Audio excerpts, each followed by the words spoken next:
Hola, muy buenas tardes para todos.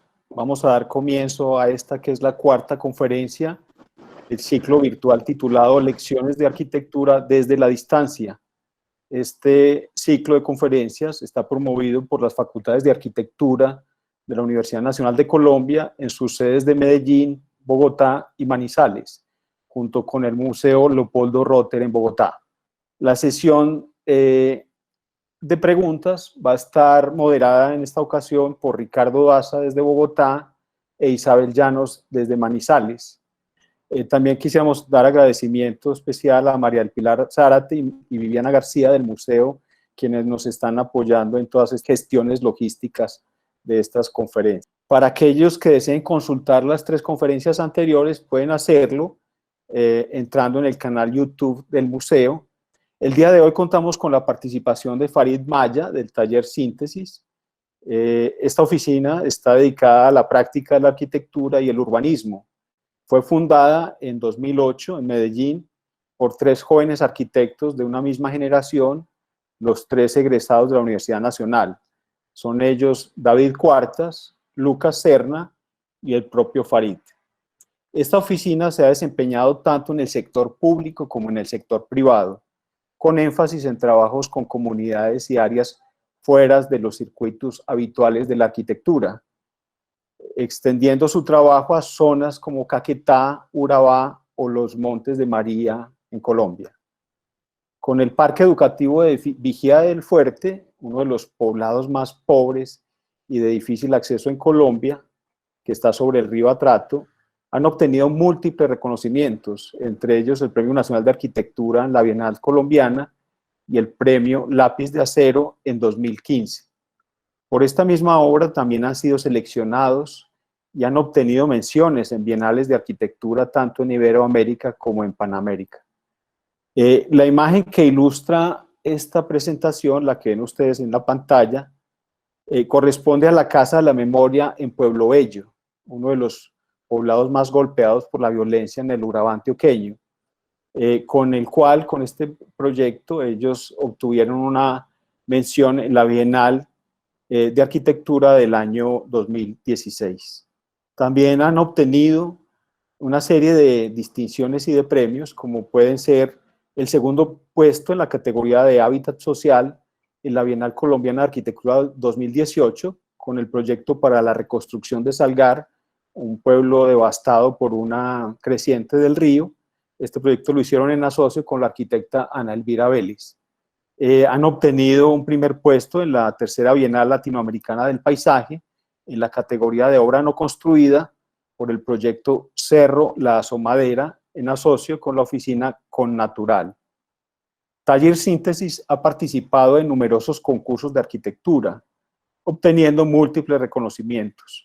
Entre ellos el primer puesto en el concurso público de arquitectura clínica de la mujer en Medellín en el 2009, el Parque de las Artes y los Oficios, Bello 2011, la recuperación del Cerro La Asomadera, Medellín 2014, la nueva sede del Colegio Bartolomé de las Casas en Buenaventura 2016 y el Complejo de la Salud de la Universidad de Antioquia en el 2017.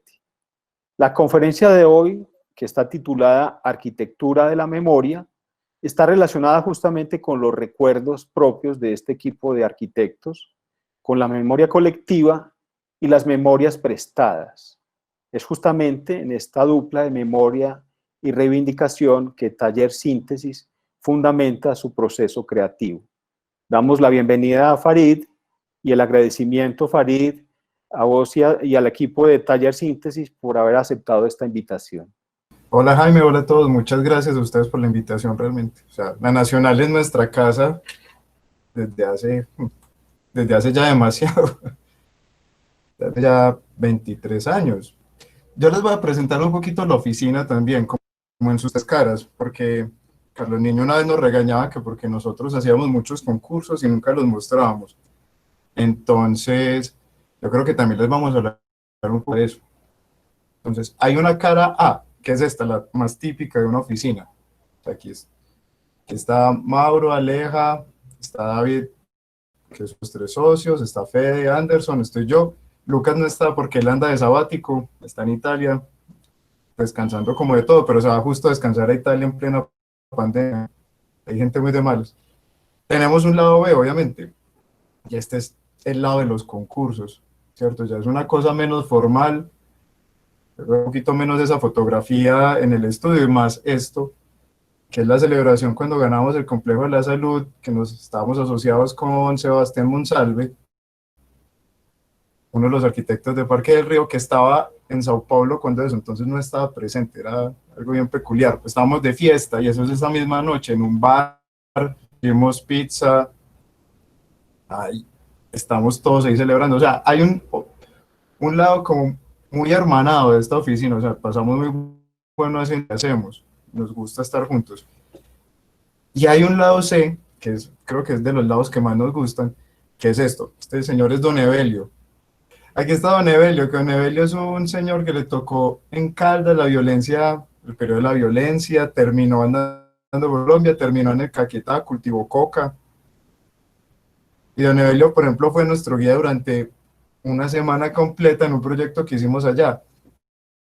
Finalmente este contacto con los territorios y con la gente y con lo que usualmente no se hace, o donde no llegábamos antes los arquitectos tan fácil, creo que es la parte que más nos interesa. Aquí justo estábamos madrugando para coger la lancha e ir a una vereda en Caquetá, cerquita de la base militar de Miraflores, creo que es eso. Y esta es nuestra oficina, que es un espacio que nos gusta un montón, porque aquí compartimos, y Jaime le ha tocado, y compartimos con otras 6 oficinas de arquitectura. Y el patio es como el espacio común que se construyó. Esta casa estaba cerrada, se ha vuelto una bodega y la volvimos otra vez como un hogar. Y también aprovechamos un poquito y la dejamos coger como de la manigua, que la naturaleza se la fuera tragando un poquito. Y esta casa es como un espacio que nos gusta mucho, es porque genera discusión.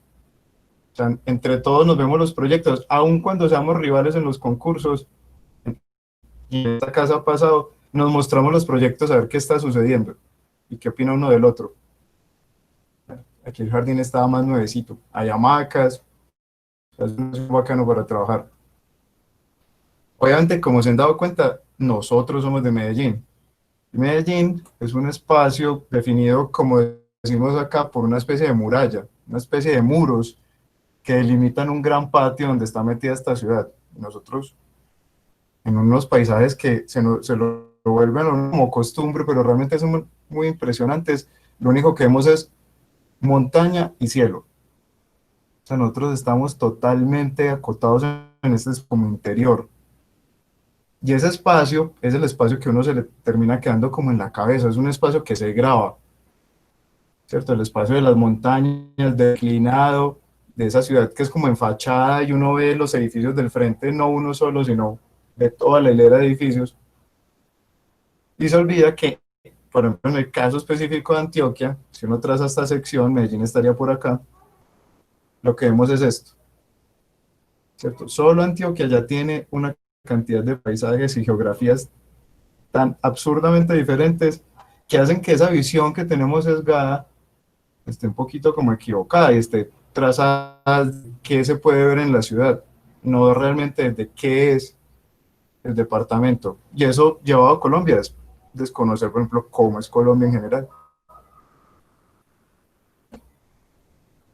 Otra foto de otro momento. Este es Lucas. Y estos somos los 4 arquitectos que estamos trabajando para el Parque Educativo Vigía del Fuerte, que es un proyecto que, como les contó Jaime, nos llevó a una serie de reconocimientos que incluso a los más jóvenes de acá nos hacía preguntar. Era como nuestro One Hit Wonder, íbamos a ser un cantante que solo pegó una canción. Era una cosa bien preocupante pues en su momento. Son Mauricio, Diana Herrera, Lucas, y obviamente yo. Nosotros nunca hemos trabajado juntos y realmente nunca lo volvimos a hacer. Esto es un equipo que se armó específicamente desde la Gobernación de Antioquia para trabajar en este proyecto de parque educativo.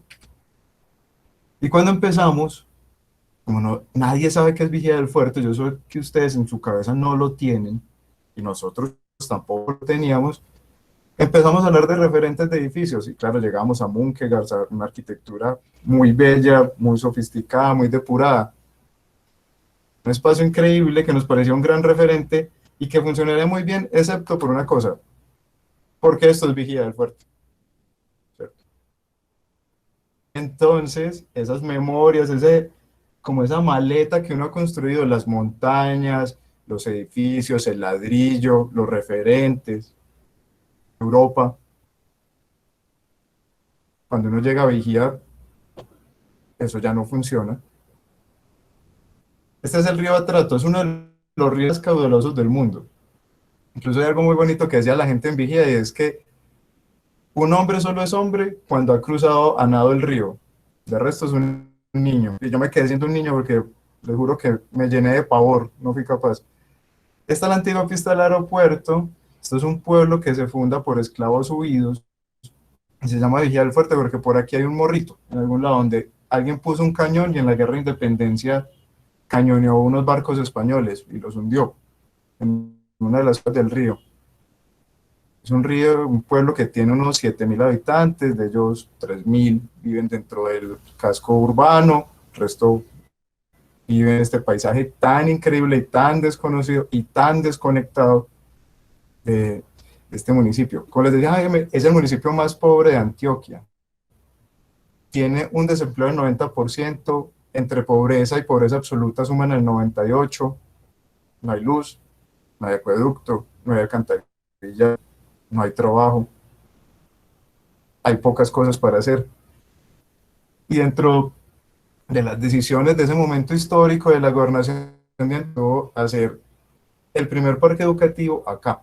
Y en suerte por una serie de cosas que no les voy a contar, eso es de otro día. Esto no es una conferencia sobre vigía, porque de pronto alguien ya la tienen conocida. Es más, voy a disculpar con ustedes, nuestra obra es muy chiquita, es muy poca. Es poca y es pequeña. Entonces, seguramente lo que les voy a contar ya se los he contado, lo que han oído. Entonces, me disculpo de antemano, pero bueno, espero que me tengan paciencia. Claro, seguimos aquí aterrizando en Vigía.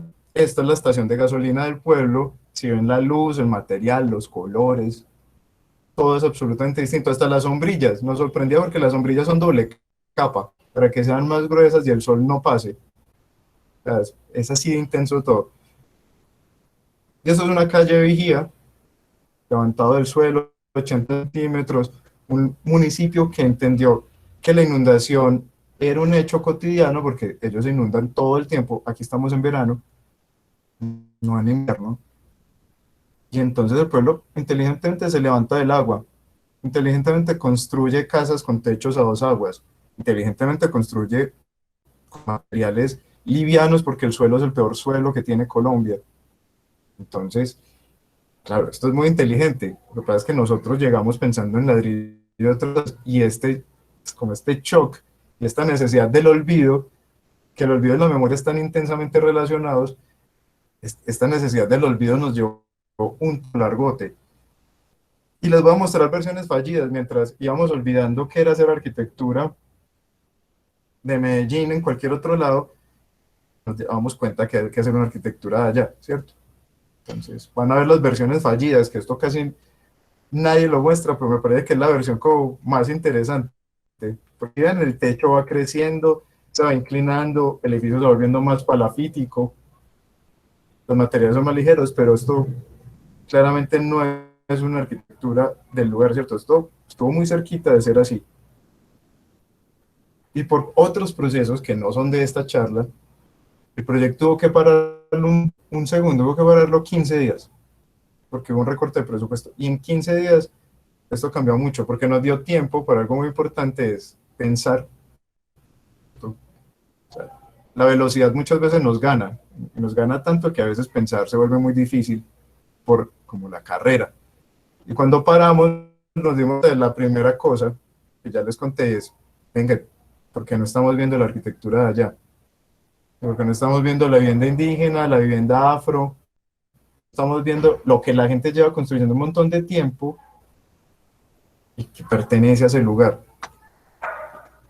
Y claro, es que eso no está desvinculado del hecho contemporáneo, ¿cierto? Esto es un edificio de Glenn Burkut, y uno lo ve, son familiares, no. Esto y esto pertenecen a la misma familia de proyectos, uno con más recursos, otro con menos, pero que estamos viendo es que dentro de ese gran maletín de proyectos, dentro de esa gran construcción histórica de la arquitectura, dentro de esa memoria que llevamos todos dentro, estas dos cosas pueden convivir, o sea, pertenecen a lo mismo, pertenecen a la arquitectura como arquitectura.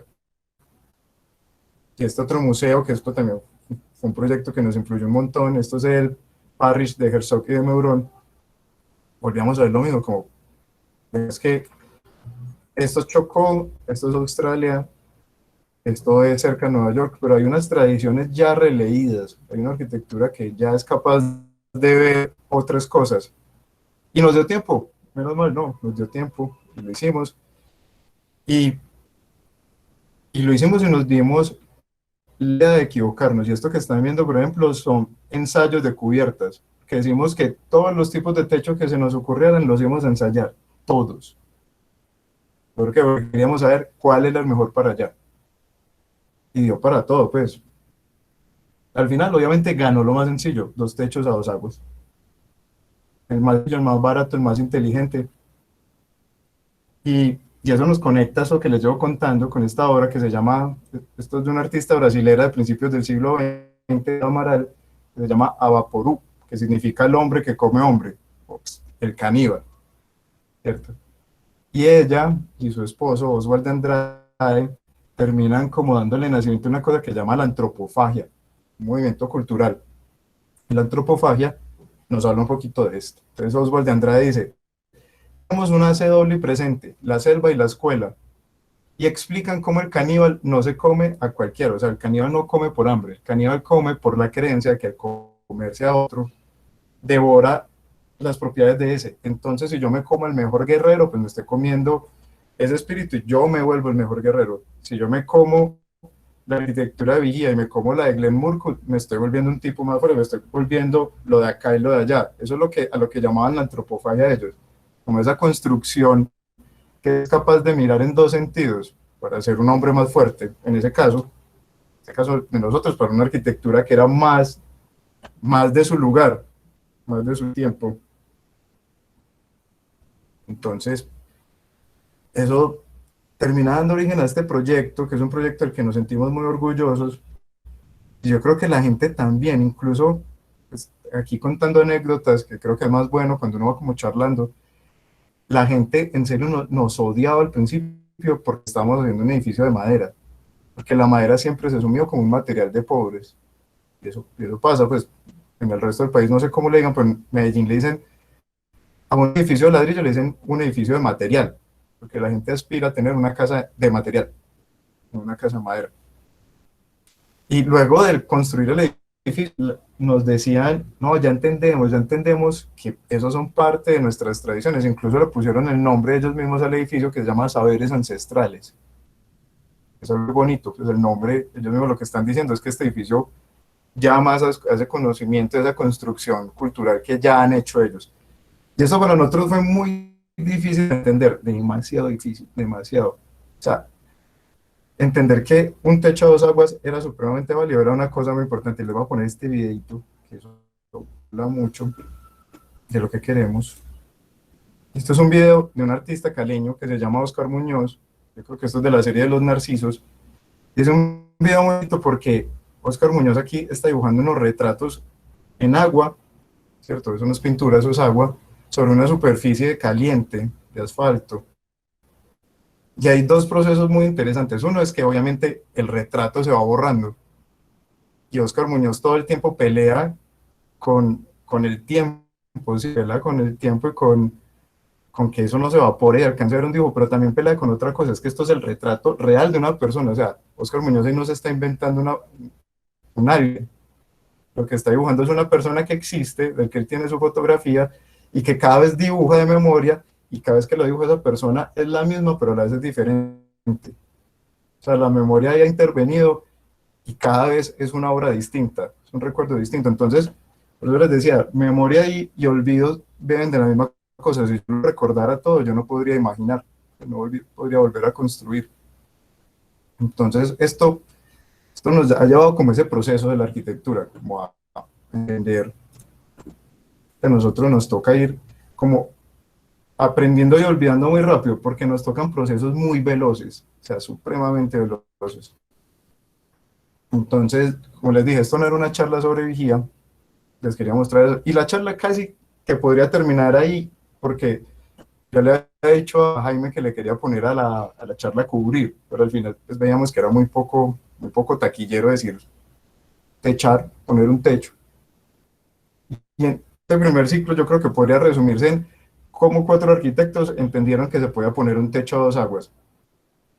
O sea, es increíble, es cierto, es muy raro, pero es que en el momento histórico en que nosotros estudiamos, eso en la universidad, por ejemplo, era casi un impensable. O sea, poner un techo a 2 aguas es una cosa casi absurda, ¿cierto? Era como mal visto. Y lo que terminamos descubriendo es cómo eso era la solución más inteligente, más lógica, más barata, más bella, más conectada. Entonces, lo que hicimos fue como entrar en eso, entrar en esa capacidad de ir sumando cosas, sin vergüenza alguna. O sea, una construcción que se arma a partir de nuestros propios recuerdos, de los recuerdos que le terminamos pidiendo prestados a los habitantes, porque les digo otra vez que son procesos muy rápidos, y, y la memoria construida entre todos los arquitectos y todas las personas. Esto es Algar, Antioquia, un municipio muy bello en esa foto aérea, y tuvo un gran problema basado precisamente en esta condición geográfica, y es que tenía una quebrada que le pasaba por la mitad, que en el 2014, 2015, perdón, se desborda y eso. Yo creo que es un hecho absolutamente traumático, porque esto también es un pequeño pueblito, un pequeño pueblo cafetero en las montañas. Entonces, lo que muestra esta imagen es pues, la capacidad de la naturaleza, la fuerza de la naturaleza y también lo cerca que las personas estaban de ella. Pues, están las manchas de hasta donde sube el pantano. De aquí están un poquito las cifras. Hay 1.400 personas afectadas, 93 personas muertas, en un pueblo otra vez les digo de 7.000 personas, una cifra muy grande, 340 familias afectadas, 220 viviendas, 66 destruidas, 17 puentes destruidos, y una huella que va quedando por el agua. Todo eso. Salgar también tiene una condición política muy importante que uno no puede desconocer porque la arquitectura está vinculada a la política, y es que en Salgar nació Uribe Vélez. Y aquí estamos hablando de el gobierno Santos, el segundo gobierno Santos, ya cuando estaba la cosa entre ellos dos, pues súper peleada. Entonces, esa lucha política abre la oportunidad de hacer un proyecto mejor, increíblemente. Y si lo ven, esto es un mapita donde se reúnen todas las intervenciones que se hacen. Las 3 rojas son nuestras intervenciones, que es la vivienda, pues nosotros somos parte de un equipo más grande y eso es otro de los descubrimientos con Vigía, y es que esto no se hace, sino que aquí hay sociólogos, trabajadores sociales, gente que trabaja en campo, están los líderes de la comunidad, o sea, hay un cuerpo muy grande que termina apoyando al que la arquitectura más bien apoya. O sea, nosotros somos parte de ese equipo. Si lo ven, hay puentes nuevos, o sea, se construyeron un montón de cosas. ¿Por qué? Pues porque Santos no iba a dar el papayazo de que en pleno lugar donde nació Álvaro Uribe, pues pasara que esto no se construyera, que esto fuera un brote, tristemente. O sea, tristemente ese es el referente, que Gramalote no se había hecho nada y aquí no podía hacer lo mismo. Y claro, como les digo, son procesos muy cortos. Vigía el proceso de diseño son 5 meses, de Salgar son aproximadamente 5 meses también, porque hay que construir rápido. Y entonces, ya como hemos aprendido un poquito más, lo que hicimos es saber dejar ir a ver, ir a hablar con la gente y entender la arquitectura del lugar. Y esta foto de esta casita a nosotros nos parece muy válida porque esta casa resumía lo que había que hacer en arquitectura. Una casa dispuesta sobre madera que tiene un gran zaguán al frente, incluso proyectan un balcón, ese zaguán se vuelve el espacio colectivo de la casa donde todo pasa y sencillamente las unidades funcionales van hacia atrás. La construcción de ese espacio intermedio donde la vida sucede, donde la familia se reúne, donde se pueden estar tomando un aguardiente al lado de la ropa que colgaron, viendo ese paisaje increíble que tiene el lugar. Entonces, ya hay una pista, eso es lo que hay que hacer. También eso nos deja investigar un poquito sobre un tema que yo creo que no le hemos metido el diente a los arquitectos y que es fundamental, y es la vivienda rural. Esto no es Algar, esto es la Danta. Esto es la Danta y esto es vivienda que la gente mantiene muy digna, pero también es lo que nos dice es que son viviendas muy pobres. Esto también es en Antioquia.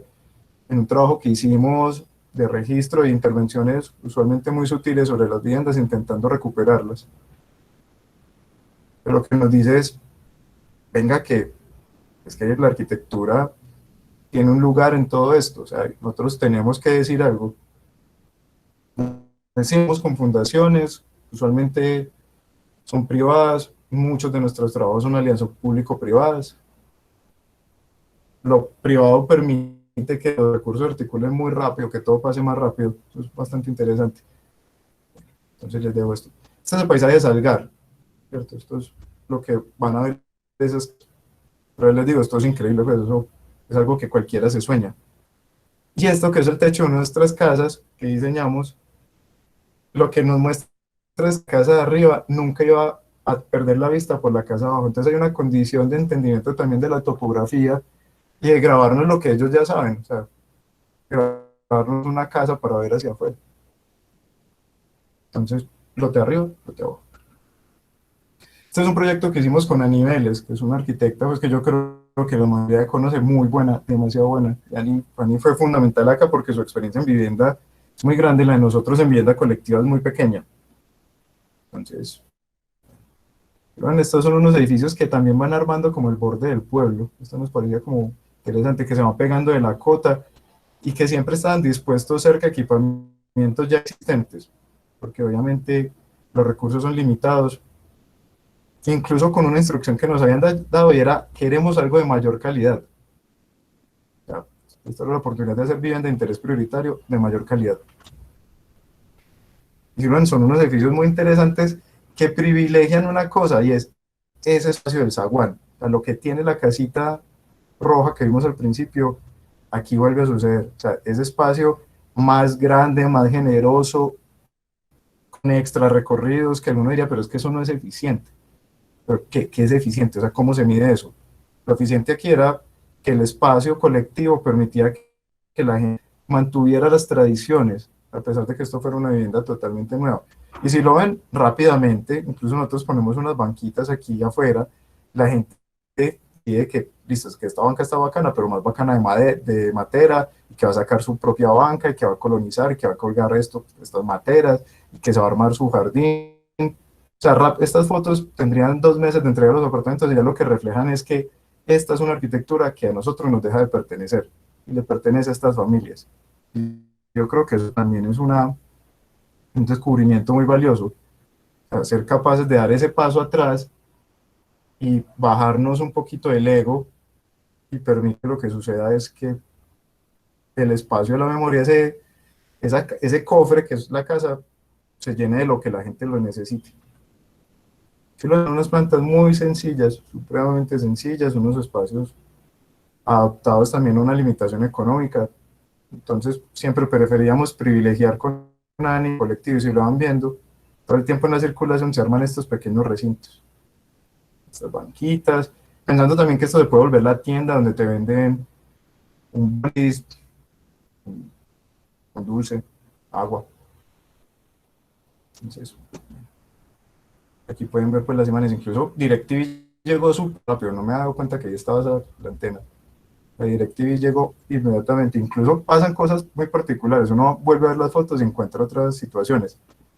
Vean que por ejemplo el último apartamento decidió que ellos iban desde acá y que esto se iba a volver solo de ellos, bueno, esas son cosas muy particulares. O estas señoras, esta foto a mí me encanta, que deciden que el comedor de su casa es afuera y no adentro. ¿Por qué? Porque ya son las últimas de la circulación. Es este espacio por el que pasará muy poquita gente, es mejor para ellas, para este disfrute del paisaje. Este es el primero, son 3 proyectos en la operación, yo creo que más grande que se ha realizado en el pueblo. Otra vez, entonces, hay entendimientos de geografía importantes. Alguien, se me va a olvidar la cita de quién es, pero decía que nosotros somos más geográficos que históricos. Yo creo que el entendimiento de la geografía en un país como el nuestro es fundamental. Vean, aquí hay una serie de proyectos cerca del río. Esto se llama la unidad Álvaro Uribe Vélez. Esto es un jardín infantil que ya estaban terminando de demoler sin haber estrenado, y esto es la planta o el matadero, no me acuerdo, municipal. Entonces, si ustedes lo ven, esto está en el Retiro del Río. Incluso esto alcanza a estar en el Retiro del Río. Entonces, ni siquiera lo nuevo alcanza a entender esa condición de la geografía donde se ubica. ¿Cierto? Hay dos proyectos que no son ni siquiera posibles de ser estrenados. Les voy a dejar un tip ahorita. Recuerden estas dos casas y les cuento más adelante. Entonces, otra vez aparecen nuestros edificios. Y aquí, como este es el proyecto más grande de todos, estos son 14 edificaciones, 186 viviendas. Aquí decimos una cosa, es que vamos a intentar que dentro de unos pocos años los edificios, cada uno deje de parecerse. O sea, que tengan como una similitud un poquito, pero no sean como, no parezcan como arquitectura soviética. Entonces lo que hacemos es que con una enseñanza que nos dejó Ani, que es el tema del punto fijo, porque todo lo demás es trabajado con bloque, acero, pérdidas, o sea, modulado perfecto para que no se pierda ni un pedacito de un bloque. Pues la escalera es distinta, porque la escalera es en concreto, hay que vaciarle, hay que hacer una formaleta, hay que hacer un montaje distinto. Entonces lo que pensamos es, usemos dos cosas. Uno, la escalera, y si lo ven, los edificios van rotando porque la escalera se va ampliando, estrechando. Y otro es el sistema de llegada a cada casa. Entonces retomemos las galerías en unos edificios y en otro cambiémoslo y hagamos un punto fijo numeroso, pero para pocos apartamentos. Y adicionalmente pensamos, cambiemos también alturas y cubiertas. En una cosa que al final los constructores y los interventores, pero es que ustedes hicieron 14 distintos. Nosotros no hicimos todo con un solo apartamento, que se agrupa de maneras distintas. O sea, es el mismo. Usted solo tiene que dibujarlo una vez, pero nos da 14 modos de ser distintos. Y estas son una colección de fotos de ese proyecto, ¿cierto?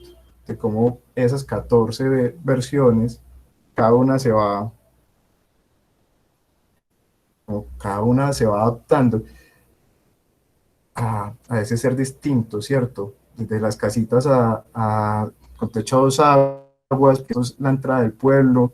Entonces nos parecía que la escala había que mantenerla, porque hay unas casas existentes hasta lo más alto que va coronando como la montaña, siempre buscando como que esa escala, que en Medellín o en Bogotá sería minúscula, 4 pisos, pero allá es muy grande, no agreda al lugar, ¿cierto?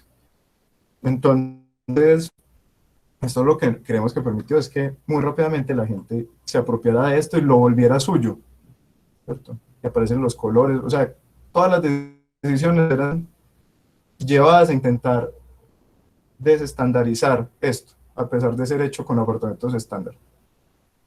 Hay una película de la Unión Soviética que, pucha, se me olvidó el nombre, ahorita incluso lo anoté para que no se me olvidara, pero no encuentro dónde, bueno. Ahorita les escribo mientras vamos haciendo las preguntas. Hay una película de la Unión Soviética donde un tipo se mete una borrachera brutal con su amigo, con un grupo de amigos. Y los dos más borrachos, uno tenía que viajar de ciudad. Uno estaba en Moscú y tenía que ir a Leningrado, ¿cierto? Y entonces lo que pasó es que sus amigos se confundieron y mandaron a Leningrado al que se tenía que quedar en Moscú, ¿cierto? A Leningrado. Y el tipo borracho en el avión lo montaron, llegó al taxi borracho, dio la dirección, algo así como lléveme a las 50 con las 50, llegó a un edificio que era exactamente igual a su propio edificio, subió las escaleras que son exactamente iguales a las escaleras de su edificio, donde vivía realmente, la puerta era exactamente igual, entonces pudo abrir, entró en un apartamento que tenía los mismos muebles, porque eran los muebles de lo estándar, ¿cierto? Y este se durmió en lo que creyó ser su casa, y luego descubre que está en la casa de otra mujer, se enamoran, y bueno, hay otras cosas.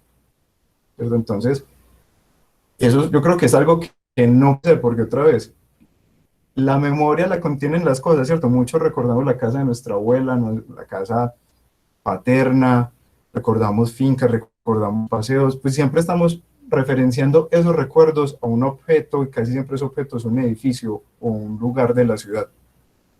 Y la arquitectura lo que debe permitir es que se creen esos vínculos y que esa emoción de recordar suceda en un lugar específico. O sea, eso vuelve más fuerte el recuerdo. Bueno, y yo creo que esto es lo antisoviético por definición. Esto es un apartamento recién entregado, ya modificado. Esto es una imagen increíble porque lo que nos dice es, eso es mío y a mí me gusta así. Y el último de los componentes de este proyecto era vivienda semirural. Era vivienda semirural, que son estas casitas que se ven aquí sueltas. Estas no. Esto que se ven aquí era otro proyecto de otras personas, ¿cierto? Que en un único lote que donó una familia, pues no es un decir, le donó a ellos, pero al Estado le vendió. Y es una cita que, como les mostré ahorita, tiene una lógica muy sencilla, y es ver hacia afuera, es lo mismo, ver hacia afuera, entender esa geografía, entender cómo no tapar el paisaje, entender cómo las diagonales y las vistas cruzadas permiten que ellos sigan manteniendo cómo es una casa. Si lo van viendo, este es un modo de disponerse dentro del lote, unas casas que tienen posibilidad de crecimiento, pero también posibilidad de cultivo en la casa, y con zonas de cultivo colectivos que aparecen por aquí en los bordes. Es interesante. Y esto otra vez son fotos muy recientes, y ustedes, si lo ven, o sea, aquí se intuye como nuestra casita, ¿cierto? Pero lo más interesante, lo más bonito que pasa es esto, lo no programado, el espacio que rápidamente es habitado por las personas y transformado. Si lo ven, es una estrategia muy sencilla la que aplicamos, dos naves desplazadas para que las dos vean hacia el paisaje. Aquí está zona común, una posibilidad de una zona común más grande, una tercera habitación, dos habitaciones, y lo único que da como a contrapendiente es la zona de servicios. Unas variaciones en la cubierta y ya. Eso es bastante básico, pero le metíamos toda la fuerza a esto, a ese 8 con banquita. Ese 8 con banquita es la terraza, el espacio para ver. Y si lo ven, ese 8 con banquita siempre va a ser distinto. Y otra vez DirecTV aquí, puede que me estuvieran pagando hoy en la charla una cuña. La vegetación, la tradición del color, que para ellos es fundamental. Incluso hay más casas rojas que cualquier otro color, hay como 4 colores que detectábamos en la zona. Hay más casas rojas porque ellos mismos nos decían que el rojo, el color de cuando ellos eran liberales, en esa época en que había solo liberales y conservadores. Entonces el rojo estaba como tradicional en la condición del lugar. Si me preguntan, yo soy hincha de Medellín, no de Nacional, pero esta foto es muy buena por eso. O sea, el espacio ya habitado. Y la mejor de las casas es la de este señor, que decidió que él solo necesita media casa, porque la otra media casa le iba a volver una fonda. Y les debo otra foto, siempre por la prometo, que nunca me acuerdo de pedirla, donde este señor ya extendió este techo, y armó aquí un orinal y extendió el techo hacia acá. Y él decidió que era una fonda, y ahí donde los caballos se amarren y donde los caballos beben agua, y está toda la dignidad y una condición de gusto bastante bonita de este espacio que se vuelve la tienda. Entonces otra vez, pues, nosotros bebimos de esa arquitectura del lugar, de esa arquitectura que se construye durante demasiado tiempo, de capas que se acumulan de personas haciéndole ligeras variaciones, que es esa casa campesina que les mostraba inicialmente. Esta es nuestra versión, una versión adaptada a presupuestos y adaptada a condiciones, ¿cierto?, muy peculiares de esto de las VIP. Siempre orgulloso, él siempre está orgulloso. Sí, lo ven otra vez, aquí aparecen las zonas de cultivo, cosas que realmente uno pone en los planos sin creer que vayan a pasar. Uno escribe zona de cultivo y cruza los dedos esperando que suceda, y sucede. Y esta imagen, me disculparán que está tan mala, pero no la he conseguido mejor. Esta imagen es algo muy bello que sucedió, y es que esta era la vivienda del Banco Agrario, y esta es nuestra vivienda. El Banco Agrario sacó esta imagencita porque el Ministerio de Agricultura y el Banco Agrario cambiaron el prototipo de vivienda y dijeron que la vivienda de Salgar era el prototipo de vivienda que había que usar pues, como vivienda campesina. Y si lo ven, es más grande, 36 versus 55. Estos 55 están más medios, esos son 61, un poquito más grande. Más plata, menos tiempo, más rápido en obra, más acabados, ¿cierto? Entonces es una cosa que a nosotros nos parece muy buena que pasó, o sea, que se demostró desde un ejercicio práctico de arquitectura que se podía hacer algo mejor para la gente y que ese algo mejor no significaba excesos ni nada así, significaba precisamente la capacidad de hacer algo bueno con poco. Y bueno, tan se volvió, yo les dije que nos grabamos una foto que se las voy a mostrar. Estas dos son dos casas que hicieron, las dos primeras que hicieron, eso no nos pidieron permiso, sencillamente cogieron dos de nuestras casitas y las clavaron en la montaña. El Banco Agrario, para terminar de pagar este lote, o sea, de acuerdo con la familia que donaba el lote, era que le hacían dos casas como para los mayordomos, creo. Y ya, era la primera versión aplicada fuera de Salgar de esto. Estos procesos nos han permitido ir a lugares increíbles, ¿cierto? Esto, por ejemplo, esto es el río Caquetá, cuando la neblina que baja como desde las montañas que están cerca empieza a llegar hasta el río. Esto es un punto en que confluyen Amazonas y los Andes, el punto justo de empalme. Entonces estos paisajes a las 6 de la mañana son muy bellos. Aquí estábamos otra vez pues, con Don Evelio. No les voy a mostrar el proyecto de Caquetá, pero creo que también lo interesante de lo que nos ha sucedido es que hemos encontrado la posibilidad de viajar, y esos viajes otra vez de adquirir experiencias prestadas, memorias prestadas de parte de otros. Entonces, dentro de esos viajes está este que es supremamente interesante, que es una vereda que se llama Guayacanes, en un municipio en los Montes de María. Eso es muy chistoso porque en la Bienal siempre piden que dé la dirección, pero pues, de los proyectos uno ahí pone Guayacanes. Ya, pues, no hay más diga. Y si lo ven cerca no hay nada, llegar es muy difícil, pero llegar implica este tipo de cosas, ¿cierto? Otra vez esa condición geográfica a la que nos enfrentamos, ese paisaje amplio, potente, fuerte, que es parte de lo que podemos hacer como arquitectos, si empezamos a ver un poquito también la mirada y vemos estas cosas. Y obviamente esto era en época donde los acuerdos de paz estaban como más firmes, entonces se abrían territorios nuevos que antes no eran accesibles. ¿Cierto? Estos paisajes muy bellos, estas fotos de Anderson, uno de los que les mostré al principio de la oficina, y también lo crudo de las llegadas, ¿cierto? O sea, aquí la gente nos decía que la carretera estaba en buen estado. Esto es un trayecto que sería en 1 hora y estaba a 8 por el estado de la carretera en época seca y estando buena, ¿cierto? Es una cosa que hay que mantener en la cabeza. Y este carro es realmente la volqueta de la zona, o sea, mover los materiales de obra tiene que ser por ahí. Entonces hay que pensar en cómo se lleva. O sea, cuando vigía carreteras para llegar y todos por río, aquí es todos por río hasta un punto, pero después es todo por acá. Memorias distintas, algunas más duras, más tristes. Ya se va a ir moviendo también un poquito como esta charla corta que le estoy dando, pero también tradiciones del manejo del material, o sea, ¿cierto?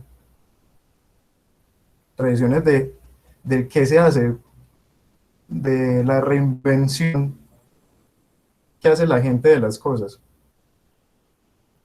Este pequeño bar, aquí como en una tiendita dentro de la casa o la casa misma. Y esto es un proyecto muy pequeñito, son 40 metros cuadrados. Este proyecto bebe eso que les hemos ido contando, como ese entendimiento de los lugares y de esas geografías y los materiales y de una arquitectura que cada vez nos ha llevado a nosotros a hacer como, en esencia, muros y techos, ¿cierto? Porque no hay más plata. Entonces, ¿qué hacer con muros y techos? ¿Cierto? Con lo único que tenemos. Entonces, esto es un aula ambiental de 40 metros en esa vereda que una fundación hace para promover la enseñanza del cuidado de la naturaleza. ¿Cierto? Esto es apoyo al colegio existente. Bueno, es un edificio que se va doblando y se vuelve banquita, se eleva del suelo por si llueve, para que no se inunde, pero este basamento también es una banca en sí mismo. Lo que queremos es que el edificio se vuelve un gran mueble que funciona si esté cerrado y tiene un espacio cubierto. Un edificio de 40 metros que va a valer 40 millones. Eso es sencillamente el encargo. Y donde sí lo ven, esa sombra de esos tejidos, la sombra de esos tejidos que crean las maderas, que se reinterpretan de esa madera que ya saben manejar, nos parecía como lo más bonito que podíamos hacer, ¿cierto? O sea, la sombra como material, ahí sería como esa cosa, bebiendo otra vez. ¿Sí lo ven? Lo que les digo.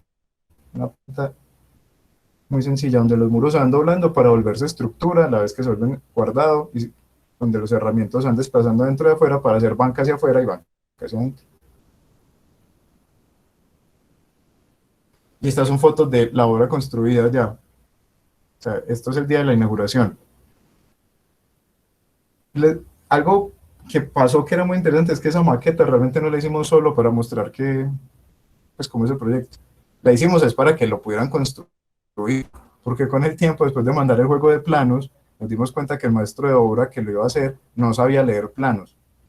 Entonces fue un proceso como interesante porque era en maqueta y en explicarle por teléfono que 30 era la distancia, por ejemplo, que había entre este borde y este. O sea, él veía un 30 dibujado, pero no entendía qué era eso.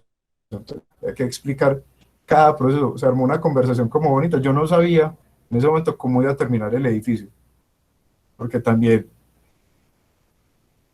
muy particular, o sea, eso no nos había pasado, pues, no nos había pasado, pero las maquetas se vuelven como unos recursos muy importantes en la obra y es casi una tradición de nosotros mandar una o dos maquetas a la obra para que la gente entienda cómo es el edificio. Entonces, nada, si lo ven, luego que recortar un poquito los techos, un poquito los aleros, eso no importa. Lo que importa es que este espacio funciona perfectamente, el aire circula, la luz pasa, se arma sombra, es confortable y la gente se lo apropia. Incluso se lo apropia de maneras muy particulares porque yo preguntaba, bueno, ¿y qué dice la gente? ¿Les gusta? Me decía, bueno, sí, la gente le gustó mucho porque dicen que es muy innovador. Nosotros decíamos, pero carajo, si lo que estamos haciendo era justo lo contrario, estamos haciendo lo que ellos ya sabían hacer. Estamos bebiendo esa tradición. Incluso es difícil para nosotros volver a los lugares. Estas son fotos, esta foto es en obra, ¿cierto? Esta foto es en obra. Pero nos gusta mucho esa foto, incluso la mandamos pues ahora a la Bienal, porque se marcan las sombras. Los niños, el paisaje. Hacerlo, esto es la conexión entre las dos partes de la charla. Esto es Pueblo Bello. Pueblo Bello es un corregimiento, pues estaba contando con dos vecinos terribles. O sea, imagínense tener al Ejército Popular de Liberación, el EPL, a un lado, y tener a los Castaño, los tres hermanos Castaño, al otro, con su finca más grande. O sea, imagínense solo esa situación en los 90 en Colombia. En un pueblo de carretera, como muchos pueblos de carretera, como este. Esto es el pueblo. Y pasa un evento que es increíble que suceda, y que este mural da testimonio de eso, y es que el EPL le roba a los Castaño 42 cabezas de ganado. Pasan con las vacas por mitad del pueblo, obviamente ningún campesino iba a decir, pues venga, don EPL no pase por acá, no podían, no había cómo. Entonces pasan por ahí, y después los paramilitares, el primer grupo paramilitar de la zona, que se llaman los tangueros, porque los Castaños se llaman las tangas, los tangueros cierran el municipio, lo rodean, reúnen a todos los pobladores del corregimiento, no es municipio, del corregimiento, en la cancha central, la única cancha que queda al lado del colegio, ¿cierto? Escogen a 43 personas, incluso 3 de ellas realmente ni siquiera son habitantes del pueblo, sino eran gente que iba en camiones llevando cosas, mercancía, por eso sus caras no están. Reúnen uno más que el ganado porque supuestamente uno iba a volver, ese uno iba a contar la historia. Se llevan a esas 43 personas, pasan al lado del ejército, los llevan a la finca, los desaparecen, y estas personas solo han encontrado restos de 7, porque en la hazaña infinita de estos personajes, los enterraron y desenterraron muchas veces para que las familias nunca pudieran encontrarlos. Al hombre número 43, que era un joven, lo matan también, o sea, no quedan testigos, y esta gente lo que hace es ir donde el ejército a decirles, venga, pasó esto, y el ejército, la respuesta que da es, ustedes cambiaron ganado por personas, la culpa es de ustedes. Y eso inaugura una época muy dura de este corregimiento, que pasa de tener 5.000 personas a tener 5 familias, porque hay 20 años de masacres, desplazamientos, asesinatos, hay gente que la queman porque la acusan de brujería, pasa, pasa de todo, o sea, creo que todos los males de la violencia cruzan por la tierra de estas personas, que en un punto, en el 2010, se reúnen en el municipio y deciden que van a volver, y vuelven, y otra vez reconstruyen el tejido del pueblo. Hay una memoria muy fuerte aquí, hay unos espacios donde ellos construyen como eso. Colombia está sancionada por esto, o sea, Colombia está condenada por este crimen, ¿cierto? Por haber cerrado los ojos. Yo creo que no es solo el gobierno, lo cerramos todos. Esto es una página del tiempo, es una foto que a mí me gusta mostrar, porque casualmente en un incendio en España mueren 43 en una discoteca, ¿cierto? Que está la primera página del tiempo, el periódico más importante, donde lo de Pueblo de Ello no se menciona, ¿cierto? Pero pueden decir, es que las noticias se demoraban más antes. Si quieren, pueden buscar las noticias 15 días, ¿cierto? 15 días completos. Primera página, a ver si los mencionan. Nunca se menciona esta historia. O sea, lo que pasa es que eso, nos cegamos ante eso, o sea, escogimos no ver, escogimos no tener eso en nuestra memoria. Entonces está la cancha donde todo eso sucede. Esto era un colegio temporal, las aulas temporales que el gobierno instaló, pero no sirvió, lo tuvieron que quitar.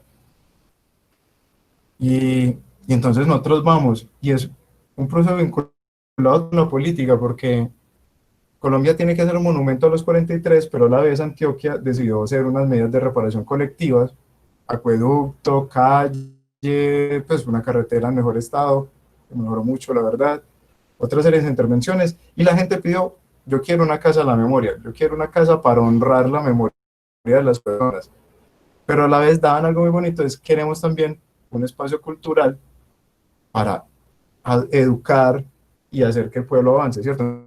Entonces, vinculando esa memoria también con la posibilidad de un futuro distinto. Y hablando con la gente, pues, incluso el fundador del pueblo aún vive, eh, nos contaba, por ejemplo, que este es el árbol que siempre ha estado y que ese árbol podría contar la historia del pueblo. Les voy a ir mostrando rápidamente fotos, maqueta. Entonces, como son procesos muy rápidos, nos dieron 15 días para hacer el proyecto. En 15 días había que volver a donde la gente a contarles. Entonces nosotros fuimos con los primer día con los oídos y los ojos súper abiertos. Entonces la gente en la reunión como coordinada, pues es muy, muy parca, le da como un poquito de pena, pero después comiendo sudado de pollo en la tienda, nos empezaron a contar las verdaderas historias. O sea, la memoria colectiva, realmente ellos nos la prestaron, fue en ese sudado. O sea, ahí fue donde se arma el proyecto. Y claro, ellos escogen el nombre, La Paz, para ellos era muy importante, ¿cierto? Y esto es el proceso muy rápido, esto es una maqueta que hacemos porque aquí estamos, Angélica Gaviria, es una de nuestra socia en este proyecto, también un artista que se llama Juan Caicedo, estas son la maqueta de lo final hasta cómo arranca el proyecto en una maquetica de papel, como rápida para entender como decisiones. Es un proyecto otra vez muy pequeño, esto no suma 300 metros cuadrados, en el que tenemos la Casa de la Memoria, y ellos le decían el futuro a todo esto, era una cosa bien bonita. Y tomábamos elementos que ya conocíamos bien, sobredimensionar, por ejemplo, las rampas, que eso lo hacíamos en vigía, para que esto se vuelva un teatro, disminuir cerramientos y todo al mínimo. Esto es un proyecto que, si lo ven, cada muro es necesario, o sea, aquí no hay excesos, nada es excesivo. Y la construcción de espacios públicos dentro de los edificios, porque es muy difícil convencer a alguien de hacer un parque, pero si hace uno hacer parque dentro del edificio, pues lo hacen, extrañamente. Y hay una cosa que es fundamental, y es que para llegar a la casa del futuro hay que atravesar por la casa de la memoria. O sea, es el hecho fundamental. En este muro diagonal que agrede un poquito, como esta geometría, y que te va estrechando cada vez más, ¿cierto? Y que después en esa misma diagonal te devuelve hacia la luz. Entonces vamos dándole como una vuelta al edificio. Edificio bien pequeño, otra vez todo intentando que fuera absolutamente eficiente, donde la gente incluso hace cosas que son muy bellas, que es esto, y es si las otras piedras tenían en los 43, las piedras que les mostré ahorita, en esta lo que escribían ellos es lo que querían para el pueblo. Amor, por aquí está cariño, responsabilidad, un montón de cosas. A mí me regalaron, por ejemplo, una piedrita que tengo acá que es trabajo. Está por aquí. Aquí dice pueblo bello. Este es ese edificio que es dos cosas. Es en un monolito en concreto, el edificio más alto, obviamente del pueblo, 8 metros, y un edificio que es en madera, que es liviano, permeable, ¿cierto? Un edificio que otra vez se vuelve mueble. Nosotros decíamos de esto el chismoseadero. Pensábamos que lo que pasa es que entre las familias de acá la gente se podía sentar y armar cosas, jugar un partido. Aquí las niñas jugando el muro otra vez. Hay veces que uno toma y era no escribir, por ejemplo, 43. O sea, este muro lo representa, pero preferíamos una cosa más sutil, que es la diagonal y 43 líneas verticales en el concreto. Ellos son el público, ¿cierto? O sea, para ellos es la casa del futuro. Estaban sentados por aquí, en el escenario, uno va subiendo, esta es la rampa, que a su vez es teatro, entra y lo primero que se encuentra es un telón que la comunidad construye. Es un telón bellísimo, aquí está como en los últimos momentos cuando lo están terminando de armar, que lo hacen sobre todo las mujeres, que son en esencia las que llevan ese peso de la memoria, las que han vivido más, y las que tienen como el recuerdo de quién le pasó. Y el mural es increíble, este gran tejido, porque si ustedes lo van viendo, en todo lo que hacen es, cada cuadrito es el nombre de una persona, qué le pasó. Entonces, Abel es una desaparición, ¿en dónde? En Pueblo Bello, porque pueden ser en las veredas más profundas, y la fecha. Esto podría tener hasta 500 personas, que es lo que hay entre muertos y desaparecidos. Aquí hay unos 180, que la gente, que los desaparecidos vuelvan. Entonces aquí lo importante no es el edificio de nosotros, es que nuestro edificio es un cofre donde estas cosas se guardan. Donde él es el director del grupo de teatro y de música, por ejemplo. Voy a entrar a esto donde hay más gestos, pues, por ejemplo, elevarse del suelo, pero a la vez en esta rejilla se ve tierra sin tratar, porque algo que nos contaban ellos era que les daba miedo dormir en sus casas. Entonces lo que hacían las familias es que se amarraban en las copas de los árboles, en las ramas más gruesas, para que en la noche no los fueran a buscar y los mataran, ¿cierto? ¿Qué es estar sin tierra? Entonces intentábamos como, mediante unos gestos muy sencillos, crear todo eso, ¿cierto? ¿Qué es estar sin tierra? Empezar ese camino como oscuro. Bebemos de fuentes de arquitectura también, como todos. Esto es Barragán, ¿cierto? La capilla de las esquinas, que es un manejo de la luz increíble. Entonces nosotros debemos que la luz debería estar involucrada. Intentamos entender a Barragán. Nos falta mucho. Yo creo que no lo terminamos de entender, pero era el objetivo. Teníamos este trabajo con la luz, con un lucernario que estaba pintado de rojo. Es este. Hay una persiana en madera y después está el lucernario pintado de rojo. Lo que decíamos es cómo la luz iba a ir pegando en ese muro, cómo iba a ir bañando el espacio de una luz roja, por muchas cosas, por la gente que quemaron, por esas acusaciones de brujería, por muchas cosas, pero también cómo ese rojo desaparecía, cómo esa situación desaparece, ¿cierto? Y como eso es solo transitorio. Y bueno, no quedó tan rojo. Por eso les decía que todavía estamos aprendiendo esas cosas. Creo que todavía nos podemos equivocar un poquito, pero algo que pasa muy bonito es que esta luz baila, ¿cierto? Esta luz baila todo el tiempo y el muro rojo inyecta esa luz en el espacio y es una luz cambiante, incluso se alcanza a percibir desde afuera.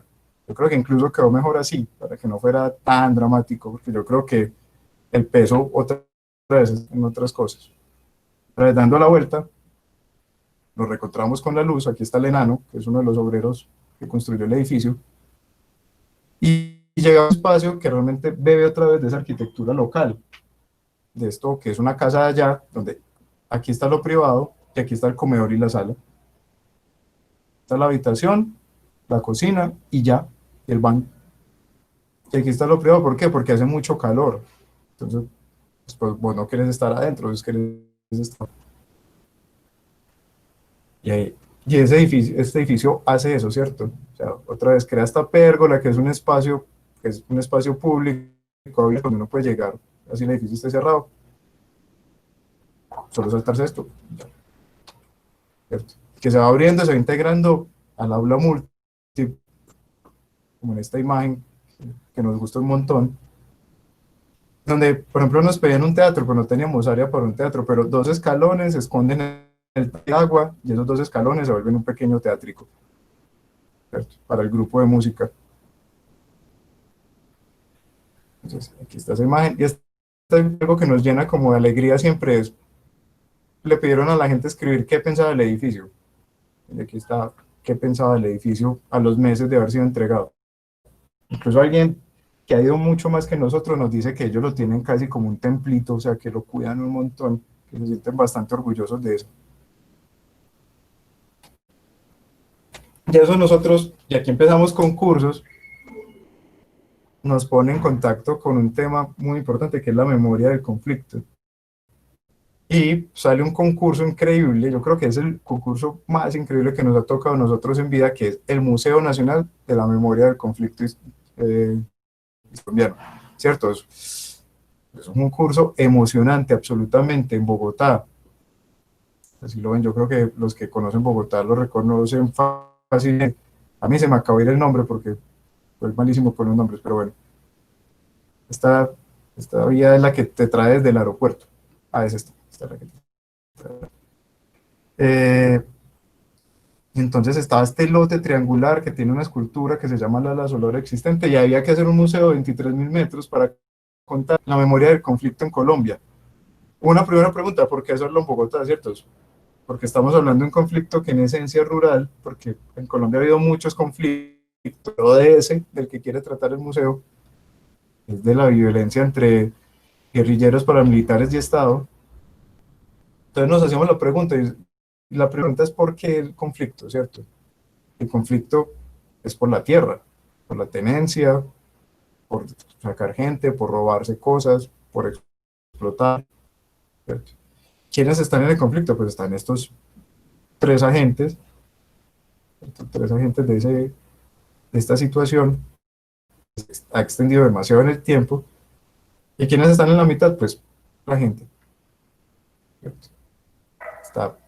Estamos nosotros, más que nosotros, están ellos, que son los que directamente han sufrido y han tenido que irse.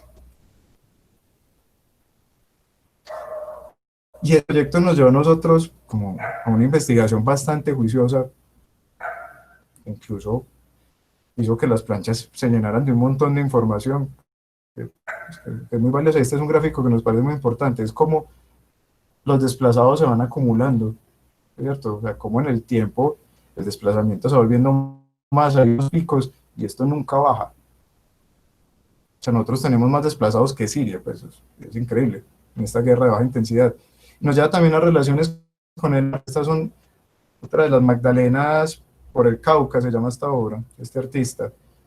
Y es una obra muy bonita porque desaparecidos, ¿cierto? Ellas son sus madres. Lo que hacen es que el artista y las madres se reúnen a pintar, pintan estas obras de gran forma, que, así como los cadáveres de esas personas se sueltan en el río y van llevando como esa memoria a través de esos pueblos y de esa geografía. O sea, van de alguna manera como construyendo eso que se les roba, que es el cuerpo, ¿cierto? Entonces ya hablábamos del Musac, pero lo que realmente nos importa aquí es esto, lo que no se ve, ¿cierto? O sea, lo que no vimos. Y entonces otra vez nos volvemos a la Tierra. Bueno, ¿y qué es la primera operación que hace alguien cuando llega? ¿Cierto? Delimitar. O sea, yo lo primero que hago es delimitar porque con 4 estacones ya digo, esto es mío, lo allá no. ¿Cierto? Entonces hablamos de esa retícula que empieza a aparecer en los cultivos, cosa que es muy bella, y de cómo esa retícula se vuelve como uno de los principios del proyecto, ¿cierto? También hablamos de cómo la reparación y la memoria hacen que se supere la ausencia, ¿cierto? Yo nunca puedo volver el cuerpo original, ¿cierto? Yo lo que hago es algo que honra ese cuerpo original que no está, que permite expresar los sentimientos y las cosas que suceden, ¿cierto? Pero, pero no es ese cuerpo. O sea, yo no puedo volver un muerto, pero sí puedo hacer que haya un lugar donde esa carga sentimental pues esté presente.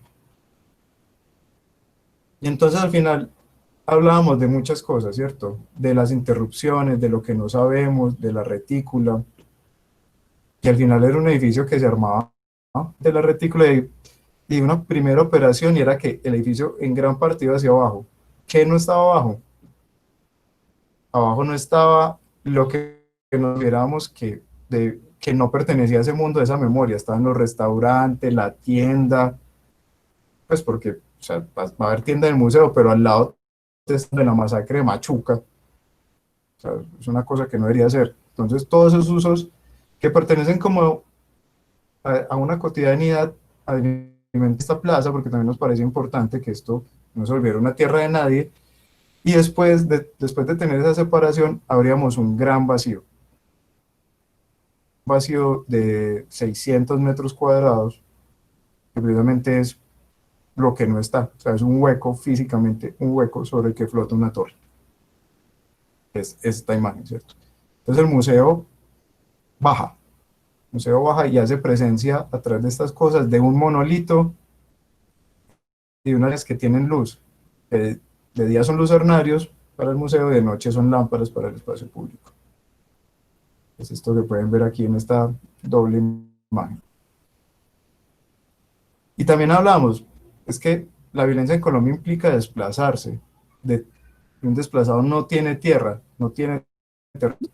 Entonces lo que hacíamos también al enterrarnos precisamente era eso, es dejar atrás Bogotá, borrarla y estar sin tierra en un territorio que realmente no pertenece acá ni allá. Y como lo ven, la tierra se vuelve material, como material base del proyecto. Eh, esta tierra, la pueden ver aquí en el monolito, en todas las cosas, al final un edificio que entierra todo. Y entro por acá, termino. Y es esta presencia del gran vacío que nos pareció muy interesante. Para nosotros esta era la sala temporal.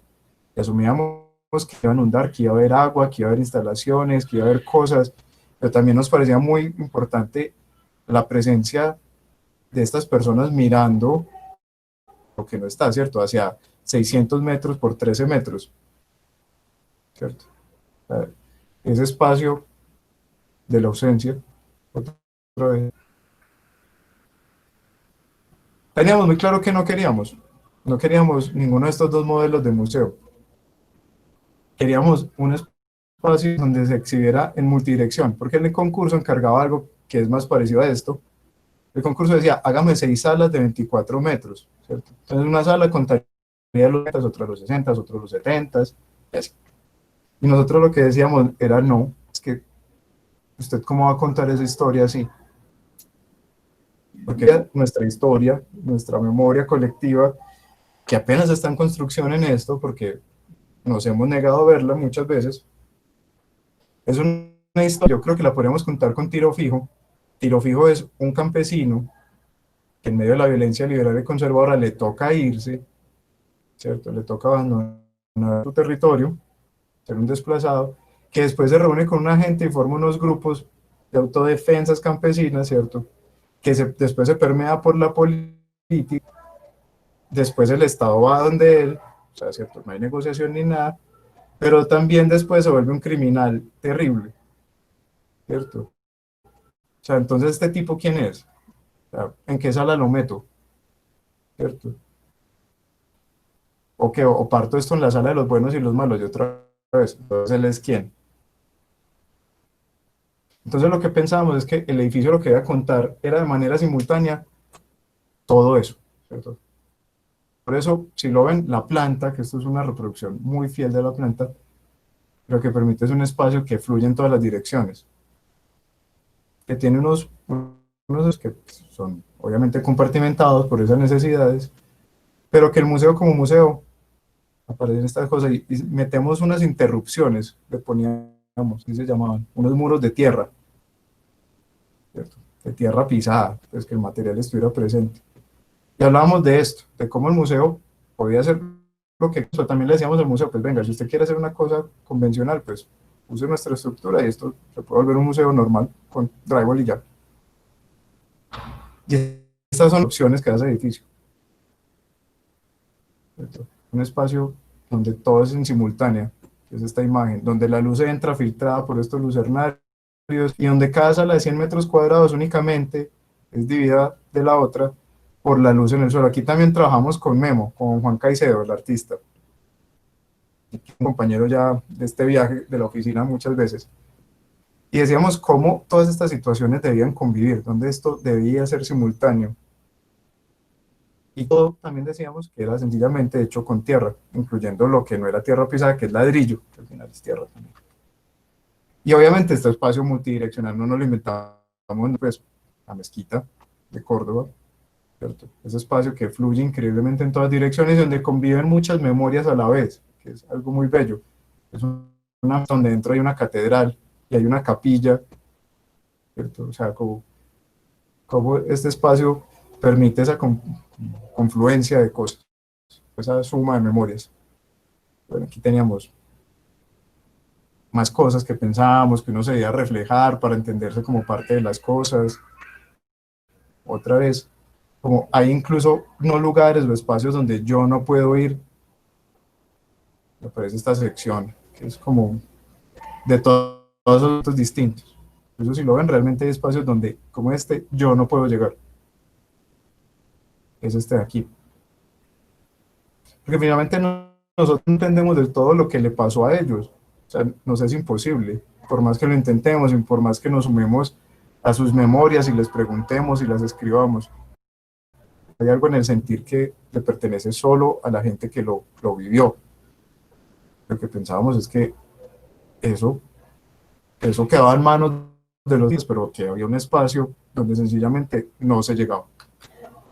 Y donde uno de los últimos momentos de la circulación, porque nos pedían como espacios de reflexión, se llamaban, era este, que me voy a volver a la sección, estaba disparado aquí, debajo hay 30 metros de altura, otra vez es estar sin suelo, y tener esa sensación de estar encerrado, o sea, de no saber dónde estás pisando. Y finalmente la última sala temporal era esto, era el espacio donde uno volvía a ver a Bogotá y se enmarcaban los cerros. O sea, era un espacio donde sencillamente, después de un viaje, que creemos que es un viaje intenso, se reencontraba uno con la geografía, porque otra vez, no creemos que sea un hecho ineludible la violencia, pues creemos que es un momento específico, que se ha ido muy largo, tristemente, que no hemos sido capaces de superar, pero que pasará, ¿cierto? Y pasará y nos reencontraremos con la tierra de lo geográfico. Y ya cerrando, esto nos pone en ese camino muchas veces, incluso participamos hace poco, bueno, no les conté, en el Memoria fuimos segundos, casi. Un proyecto que realmente queríamos hacer con toda el alma. Y hemos participado en otros dos concursos con el mismo tema. Uno es el monumento al Bicentenario, que ese no se los voy a mostrar, y este último es el concurso para el parque del edificio Mónaco, ¿cierto? Entonces, yo creo que muchos saben, esta es una foto del 80 y algo, 90, El edificio Mónaco es el edificio donde vivía Pablo Escobar, y ahí le ponen una bomba, obviamente ni él ni su familia mueren, eso sería después, ¿cierto? Y ese edificio empieza como un trasegar, ¿sabes? Como una presencia ahí continua en el poblado, en uno de los barrios más ricos de la ciudad, y esa presencia está ahí siempre, ¿cierto? En medio de la ciudad hay un edificio que Pablo Escobar hizo para sí mismo, ¿cierto? Y es un edificio que dentro de todos estos temas del turismo se volvió una parada más del Tour de Escobar, ¿cierto? Entonces hay una discusión intensa en la sociedad antioqueña, y es porque, a ver, esto, pues, como los registros, las huellas, esos cofres que almacenan la memoria del momento más lento de la historia de la ciudad, ¿cierto? De nuestro momento más duro, ¿cierto? Y entonces hay una discusión, y no es que Antioquia es más que eso, es que nosotros somos más, es que los buenos son muchos, pero nosotros también nos hacíamos la pregunta, y es, pues, ¿esto qué?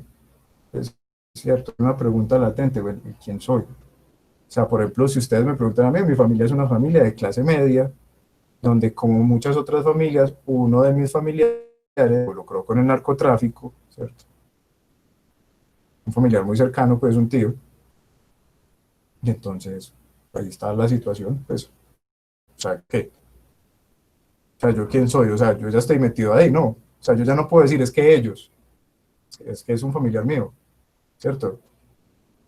Y bien, ahí llegaría algún tipo de recurso económico muy pequeño, pues, o sea, sigo siendo clase media, y con el tipo de proyectos que hacemos, que usualmente es honoris causa, pues tampoco creo, y ni me interesa ser un multimillonario, pero, pero está eso, ¿cierto? ¿A quién pertenezco yo? O sea, yo ya no soy ahí un ellos.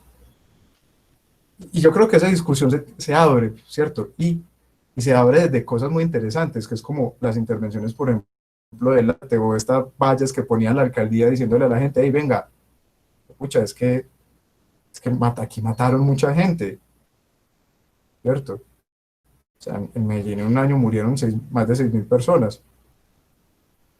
Pues entonces es una discusión que puede ser muy interesante, bien dada, porque nos abre a nosotros preguntas como sociedad de cómo hacemos que eso no pase. Pero eso es una realidad, así como la violencia en el campo y como todo eso no se puede negar.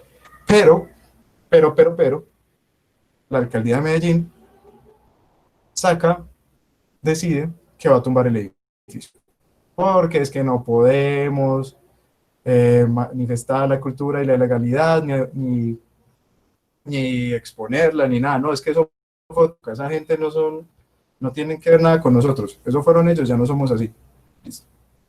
O sea, hay un ejercicio de intentar borrar esa memoria de ese momento de la ciudad, que uno diría que es absolutamente absurdo.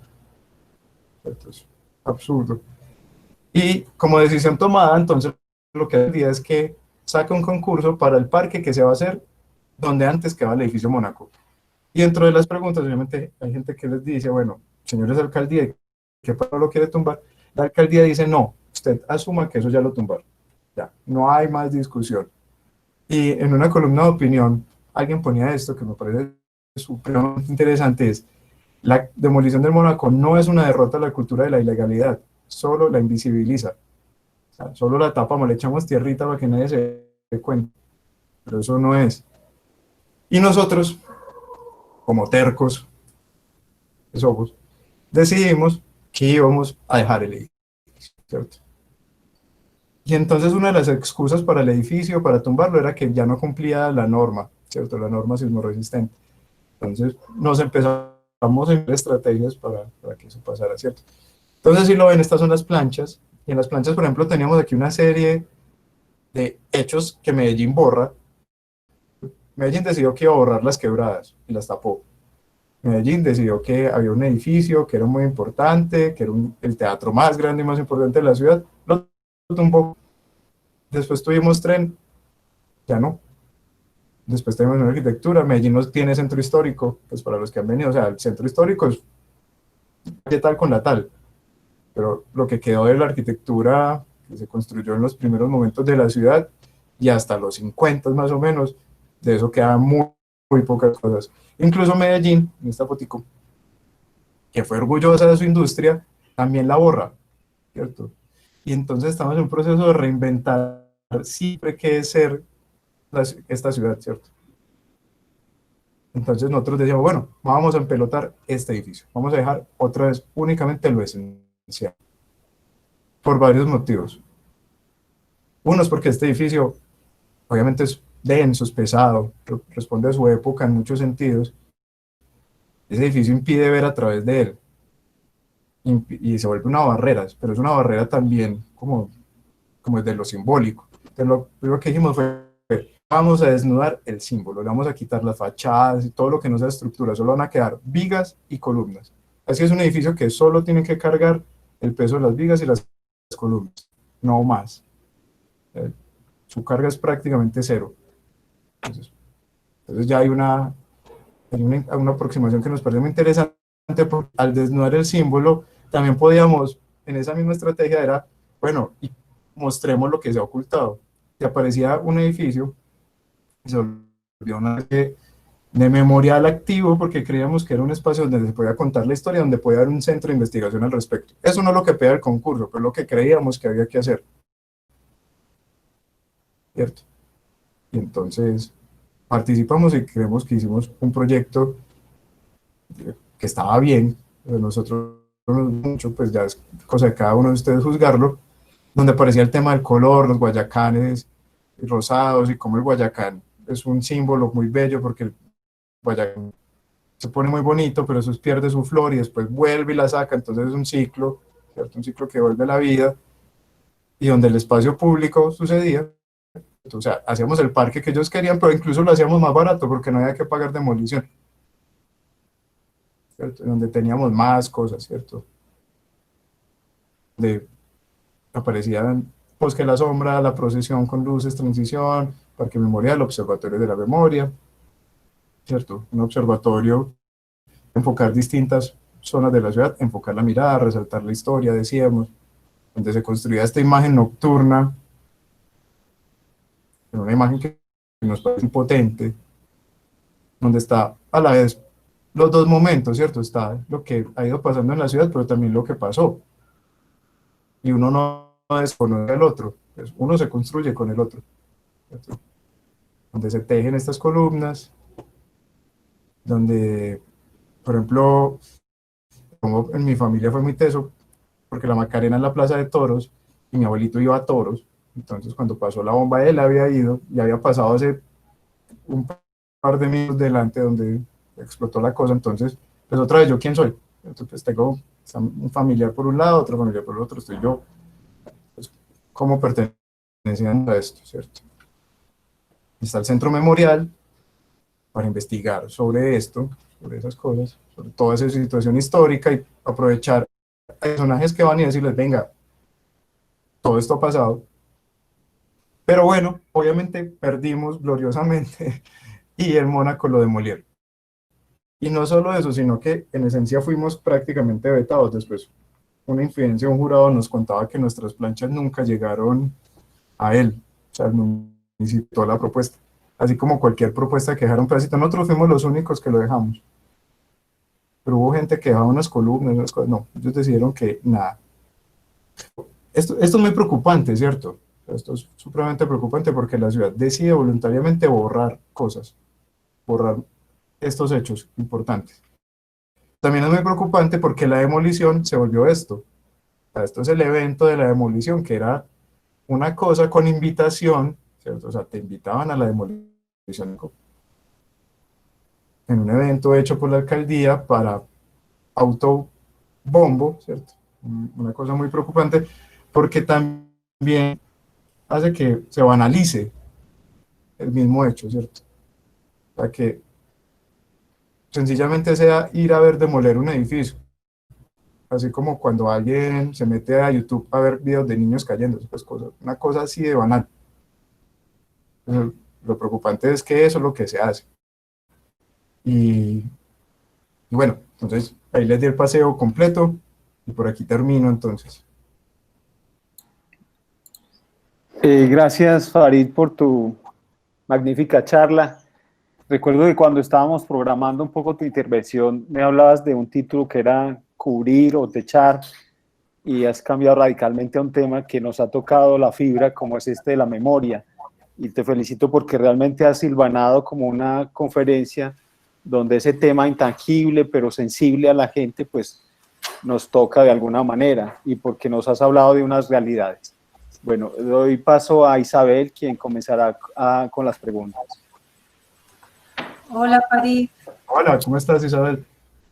Muy bien, muchas gracias. Aquí tenemos varias preguntas. La primera de ellas, la gran mayoría tiene que ver un poco con el tema que dice precisamente Jaime, que nos tocó a todos la fibra, pero la primera tiene que ver, Juan Esteban Ramos desde Bogotá pregunta si puedes ampliar un poco sobre el tema estructural de la vivienda de Salgar, específicamente lo que tiene que ver con el balcón zaguán corrido. Si les podrías contar un poco del sistema. Sí, hola, bueno, ¿cómo estás? Espérense, a ver, me voy a volver. Seamos más eficientes. Estuvo larga, qué pena con ustedes. Pero no haya estado muy maluca. Yo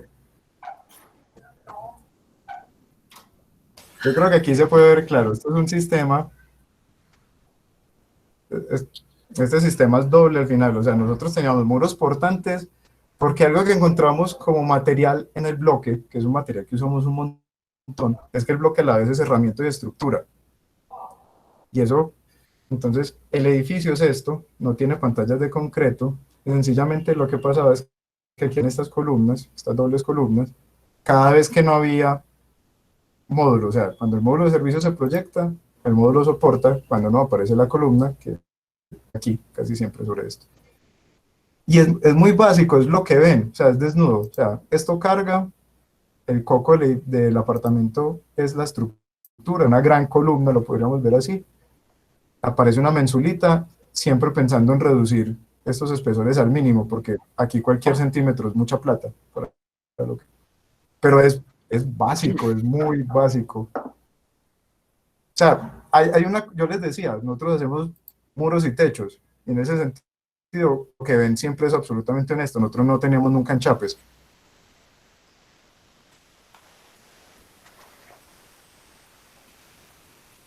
Perfecto, yo creo que respondes con eso la pregunta. Ricardo, sigues tú.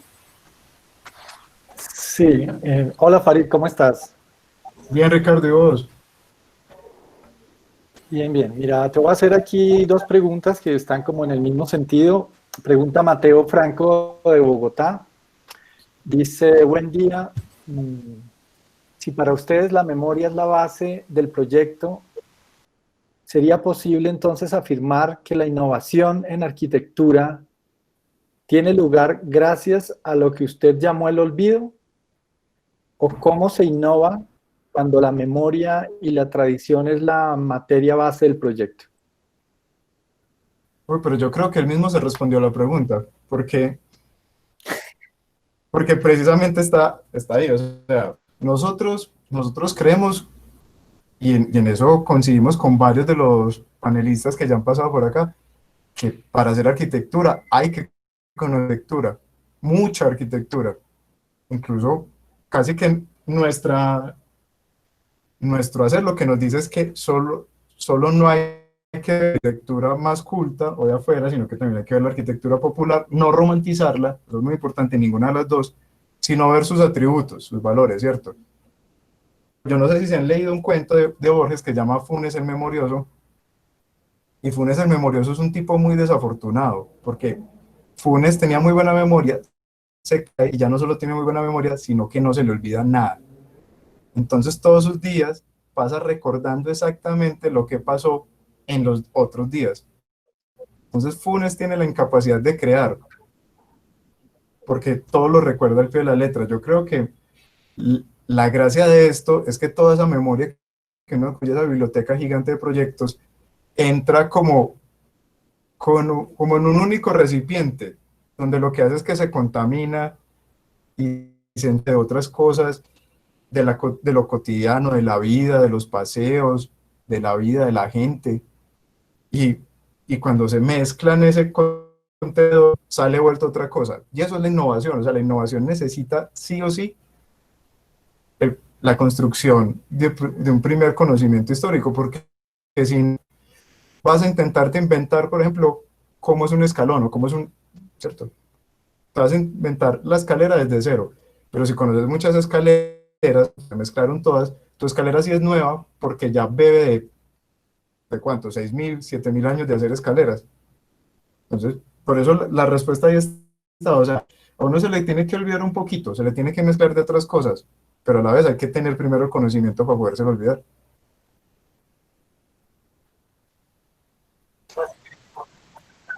Bueno, casi que contestaste la siguiente pregunta, pero la hago de todas maneras. ¿Alguien del pueblo o de uno de los sitios donde construiste, y lo dijiste en la charla, les dijo que el proyecto es muy innovador? Por lo tanto, el campesino encontró algo más que no estaba en aquello que ellos mismos tenían. Pregunta Ernesto Caicedo. Entonces, ¿qué introducen ustedes como arquitectos que va más allá de interpretar la tradición en su estado natural? ¿Qué hacemos nosotros más allá de eso? O sea, es que ya hacer eso es una cosa bien compleja, está diciendo Ernesto, pero finalmente lo que hacemos nosotros es potenciar las cosas que ya están. O sea, por ejemplo, el balcón, otorgarle una fuerza suficiente que él mismo se vuelve ese espacio donde la gente no solo se encuentra en su cotidianidad con su familia, sino se encuentra con varias familias construyendo tejido, hablando de esta foto en específico, ¿cierto? O en el caso del ambiental, por ejemplo, de cómo ellos pueden entender que el edificio no sucede hacia adentro, sino que lo importante del edificio sucede hacia afuera, de cómo está relacionado con la naturaleza, con las condiciones, de cómo ese es el lugar, por ejemplo, de hacer más cosas, no solo estudiar, en ese caso, ¿cierto? O sea, pues lo que dice Ernesto es muy difícil, o sea, ya desde que la gente haya dado un poquito más, pues uno está tranquilo porque el proyecto ya funcionó, y donde uno logra leer esas tradiciones y hacer que la gente las vea con una mirada nueva, ya eso, pues carajo, es que ya eso es un aporte increíble, pero también pues, no romantizar las cosas que suceden. O sea, la vivienda rural, por ejemplo, tiene grandes virtudes, pero es húmeda, ¿cierto? Tiene problemas de suelos, pues oscura, a veces tiene problemas de iluminación, entonces es ir con los ojos abiertos y aprender lo que hay que hacer y entender también lo que está mal, porque está mal. De acuerdo. Bueno, ahora pasa Isabel a la siguiente pregunta. De acuerdo. Un poco en esa misma dirección, entre la relación entre innovación y memoria, Julián Jerez desde Bogotá hace el siguiente comentario y la siguiente pregunta. La memoria es una parte fundamental para conseguir una paz duradera y en eso se han centrado la mayoría de los proyectos rurales durante el proceso de paz. En el caso de ustedes, ¿por qué la arquitectura de estos años habla de memoria, pero no de proyectos de desarrollo rural a futuro? ¿Por qué cree usted que la arquitectura en Colombia no habla realmente de planeación territorial? Uy, esa pregunta está bien compleja. No, a ver, y eso me vuelve una conversación que tuvimos con la comunidad de la Casa de la Memoria, o sea, de Pueblo Bello. O sea, yo les conté que ellos nos pidieron un edificio, o sea, nosotros no, a la gobernación. Y ellos estaban convencidos del proyecto, pero en un punto ellos sintieron una gran frustración porque decían, es que, pues madre, es que puede que esto no sea lo que nosotros necesitamos, ¿cierto? O sea, ¿para qué esto si no tenemos trabajo? ¿Para qué esto? No sé qué. Y hablando con ellos, llegábamos a una conclusión muy bonita, es que la arquitectura obviamente no es mágica, ¿cierto? La arquitectura no soluciona todos los problemas. La arquitectura es una parte, otra vez, una parte de la vida. Y en la vida hay economía, y hay producción, y hay muchas cosas. Pero esa parte que nos une a nosotros servía para volverse como la imagen de la esperanza de que las cosas pueden cambiar. Y la gente, nosotros, pues, estuvimos muy de acuerdo en eso. O sea, cuando ellos se veían en ese edificio, lo que veían era esperanza, ¿cierto? O sea, nosotros no íbamos a solucionar el problema, pero otra vez, es que entender que la arquitectura sola puede, es imposible. O sea, y este edificio específico está vinculado, por ejemplo, a una carretera. Una carretera en buen estado significa sacar los productos de una tierra que es muy fértil y llevarla a los centros donde se vende. Más rápido, más barato, por lo tanto mejor para ellos, ¿cierto? Entonces, hay una relación en que este proyecto se articula a una cosa más grande. Ahora, ¿por qué no nos hemos fijado en eso? Yo creo que por muchas cosas. Una, es porque realmente poca gente le ha interesado, ¿cierto? Porque la violencia también impedía que muchas veces el interés de las personas pudiera plasmarse. Y en este momento, pues lo estamos viendo, otra vez está sucediendo. Entonces, está como esa gran discusión sobre la mesa, es como, pero también entender que nosotros no vamos solos, ¿cierto? Los arquitectos no llegamos solos, tenemos que llegar allá con economistas, con trabajadores sociales, con proyectos productivos. Yo me acuerdo de algo muy bonito en las charlas de Simón José, cuando él incluso habla de cómo a través de un proceso muy largo con la comunidad se lograron hacer procesos productivos, que son estas, la amadora y estas. Pero claro, eso también implica otra cosa que casi nunca pasa por nuestros procesos políticos, y es tiempo, porque eso involucra una construcción en el tiempo, en los años, ¿cierto? A nosotros nos dan un par de meses para hacer un proyecto, eso significa, no un par de meses, un par de años, para que el proceso productivo pueda suceder, para que haya tierras que se reinviertan, incluso para entender la diversidad tan impresionante de los territorios. Don Nero nos contaba de cómo cuando ellos cultivaban coca, la tierra sufría menos que ahora que se han vuelto ganaderos. Y Don Nero le decía, claro, es que si yo tengo 20 hectáreas para cultivar coca, necesito 5, pero si tengo 20 hectáreas, tengo ganado, necesito las 20. Entonces hay un montón de procesos que implican otra vez una construcción en el tiempo, un ir acompañados de más personas, voluntad política. Es una confluencia tesa, ¿no? Es una decisión que yo creo, otra vez, me voy a volver, pasa por la política. O sea, nosotros, los arquitectos, casi siempre le sacamos la nalga de esa, yo me incluyo ahí. Pero ser parte de lo que se necesita implica que haya uno de nosotros en la toma de decisiones. El mismo Julián te hace otra pregunta. Muy bien.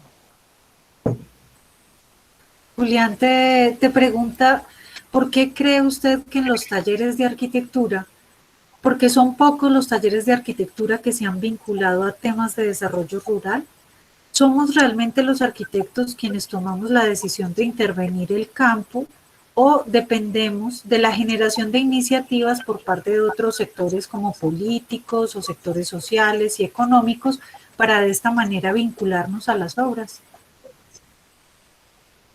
Yo creo que respondí un poquito antes, pero yo creo que están en las dos. O sea, lo que pasa es que nosotros, pues muchas cosas, ahora hay una generación que lo está haciendo, o sea, nosotros lo hacemos y siempre hemos estado vinculados a fundaciones, al gobierno, empresas, ¿sí? Lo hemos hecho de alguna manera obteniendo recursos, o sea, no sale de nuestro bolsillo. Pero hay una generación, y aquí Ruta 4, por ejemplo, en Pereira, o el Convite en Medellín, que incluso ya están haciendo algo, y es saltarse ese paso intermedio, y están interviniendo directamente con comunidades, con autogestión de recursos y autogestión de procesos. Pero eso que es muy bonito también es muy parcial, pues porque son procesos que difícilmente van a tener un impacto gigante. O sea, la otra parte pasa por vincularnos a hechos políticos, ¿cierto? O sea, parte de la toma de decisiones otra vez, y eso hay que hacerlo, pues alguien lo tiene que hacer, uno de nosotros tiene que dar ese paso de nosotros, lo deberían dar. Listo, yo creo que queda contestado Julián, que tiene como esa preocupación. Tenemos otra pregunta que tiene que ver con la propuesta del edificio Mónaco. Él dice lo siguiente: en su propuesta para el edificio Mónaco defienden la memoria creativa, críticamente reinterpretando la historia por medio de la conservación y adaptación de estructuras del edificio. Su propuesta la demolió la arrogancia del poder político. La pregunta es, ¿cómo defender entonces la creatividad del arquitecto frente a la arrogancia política? Uy, ¿Cómo? ¿Sabe cómo? menos mal no es para mí la pregunta. No, No, eso es como de tesis doctoral, pero otra sí, vez, mira qué pasa por lo mismo. Pero yo creo que hay una cosa clara. Y es que nosotros, cuando nos preguntan, tenemos que opinar con sinceridad. ¿Cierto? Yo en esto hablaba en este concurso, en el Mónaco, hablaba con muchos de mis amigos, y ellos, no, es que ustedes son unos locos, pues, o sea, está muy bacana la propuesta, pero es que ellos no lo van a hacer. Pero también, yo creo que hay un lado B de eso que se puede construir, es sacar un concurso del Mónaco, ninguno lo va a tumbar, o sea, tomemos ese acuerdo entre nosotros. O sea, hagamos que la arquitectura se manifieste y diga, es que ese edificio que usted, señor alcalde, se está equivocando, pues seguramente porque no lo ha entendido bien, por malos consejos, por qué sé yo, pero ahí hay un paso que dar entre todos, ¿cierto? Un paso de decir, su decisión es equivocada. No lo dimos, pero otra vez, pues también es difícil porque es que esto vale plata, pues, o sea, hacer un concurso vale. Todos los que hemos hecho un concurso saben no solo la plata, sino el tiempo que eso implica, pues el esfuerzo, las trasnochadas, el estrés. También pasa uno muy bueno y toma cerveza, pues y cosas, pero hay una energía y una plata que se pone en esto. sí. Pero yo creo que ese hay que darlo todo, es decir, no lo tumbe, alcalde, no lo tumbe. Y también tuvo que haber uno de nosotros al lado del alcalde diciéndole, no, alcalde, es que no lo tumbe, en serio, usted está equivocado, pues bien desde el poder. No venga que con eso podemos hacer otra cosa que sea mejor para la ciudad. Dice Sandra Mendoza, trabajo muy interesante. Arquitectura que entiende el valor del conocimiento de otros y se adapta. No lo que suele pasar, que construyen sin pensar en la comunidad, y son arquitecturas que se pierden en uso, son abandonadas e invaden espacios, como pasó en los Montes de María o en Bogotá con la ampliación de la alcaldía de Usme, donde se perdió un mirador natural por una mole de concreto. Y David Ríos continúa felicitándote por la charla y por los proyectos y dice, se muestra una actitud muy sensata, contemporánea, innovadora, que reinterpreta, como tú dices, la tradición y el lugar. En este marco de relación entre la historia y los lugares, y ahora pregunta, ¿qué es lo que tú entiendes por lugar, paisaje y geografía? Palabras que has ido repitiendo a lo largo de la conferencia como temas cruciales de tu enfoque del proyecto. Ricardo, esa era la fase. Está más difícil, ¿no? Pero bueno, Está más difícil. Pero hay una cosa, bueno, o sea, yo creo que es importante el término de paisaje, porque yo creo que esa es la clave ahí. Claro. Paisaje es una construcción cultural, o sea, el paisaje en sí no existe, es cierto, existe trae la geografía, existen las montañas, las cosas, pero el paisaje depende de una cultura que lo ponga en valor, ¿cierto? Y cuando ustedes ven que los lugares se llaman, ¿cómo se llaman? Por ejemplo, Buenos Aires en Medellín, Bellavista, Altavista, ¿cierto? Lo que están hablando es de cómo una cultura tiene ese lugar ya en valor, y cómo es, al darle valor a ese lugar, lo vuelve algo específico, lo vuelve un lugar, ¿cierto? O sea, cuando lo pone en valor, lo vuelve un lugar y le otorga esa condición de ser parte del paisaje. Entonces, yo creo que ahí está la cosa, ahí está la clave, o sea, ¿cierto? Hay una geografía sobre la que nos inscribimos, pero también hay una condición que esa geografía se vuelva específica, se vuelva esa, y es la mirada de alguien dándole un valor desde la arquitectura, desde el arte, desde la poesía, de las tradiciones, ¿cierto? Entonces, yo no sé si ahí responde un poquito. Lo que pasa es que es un tema bien complicado, eso es de tesis. Sí, tienes razón. Definir paisaje, pues porque Te paisaje... damos una semana para que lo pienses, mientras te vamos haciendo la última pregunta que te la va a hacer Isabel ahora. Pero sí, tienes razón, es la discusión. Pero es la discusión que has planteado sobre el territorio, ¿no? Sí, Porque al sí, final estás trabajando sobre lugares rurales y veo que la mayoría de tus proyectos se mueven justamente sobre el territorio olvidado, ¿no? sí. Y parece que Y todos cómo tienen se el pone en valor. enfoque de tocar el campo y el tema de la violencia y de la memoria. Incluso la mayoría de las preguntas van en esa dirección. Bueno, Isabel, ¿tienes la pregunta? Sí. Sandra Mendoza pregunta también sobre el tema de la memoria. Dice, borrar la memoria, construir el olvido, como el caso del Palacio de Justicia en Bogotá, supongo que también como el caso del edificio Mónaco, olvidando los hechos de 1985, cuando Belisario no tuvo el poder y los militares manejaron la retoma, los desaparecidos, perdidos hasta hoy.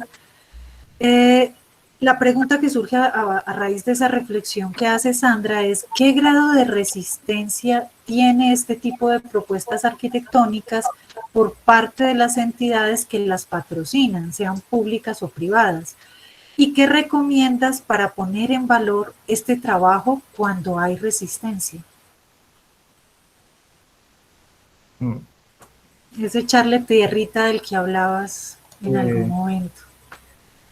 es que, pero sabes que yo creo que, o sea, hay como dos procesos paralelos que han ido sucediendo. Uno de una parte que niega que las cosas pasaron, o construye una versión parcial de esas cosas que sucedieron, decidiendo que otra vez hay buenos y malos, ¿cierto? Están ellos, ojo, esos son ellos. Pero también nos hemos encontrado con lo otro, con la gente que está dispuesta a construir como un espacio de discusión. Esos son los menos, pero creo que hay más gente de esa. Entonces, pues yo creo que el primer término es sentarnos a hablar. O sea, ¿cierto? O sea, siempre hay que intentar las cosas, intentar como encontrar un tema común en la discusión.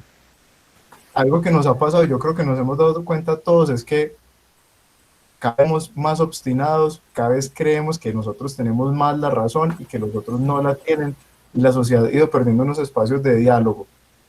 Pero a medida que se piensa, pues se abren otros, con otras instituciones, de otras personas, de otra gente. Entonces yo creo que hay que hablar, que hay que sentarnos a hablar, y yo creo que el museo que algún día esperamos que se construya, el de Pacheco, que fue el que ganó, yo creo que ese museo, por ejemplo, es la clave para empezar a hablar un montón de cosas.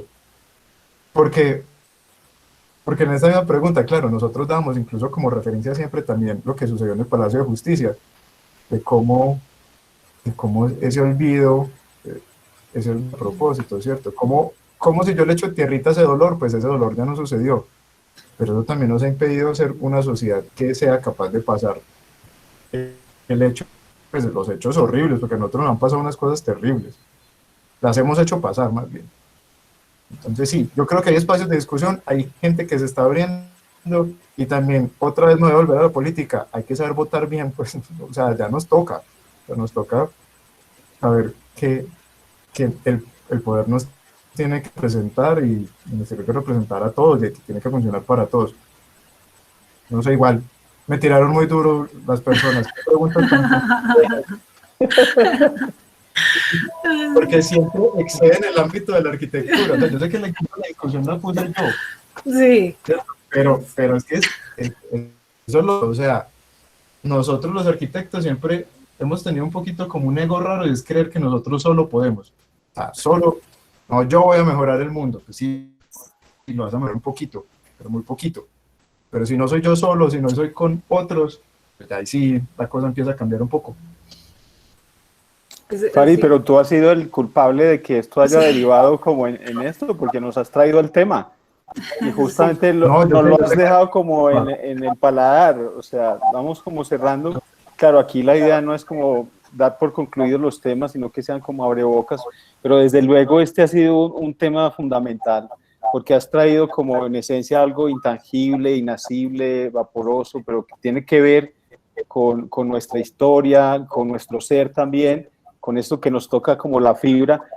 Bueno, hablando de memoria, yo pienso que hay diferentes tipos de memorias. Hay unas memorias visuales, más formales, que se trabajan como en esa arquitectura culta de la que tú hablas y que yo creo que podría hilarse con las conferencias anteriores, pero también hay otro tipo de memorias, las memorias olfativas, las memorias infantiles, de las que habla, por ejemplo, Peter Zumthor.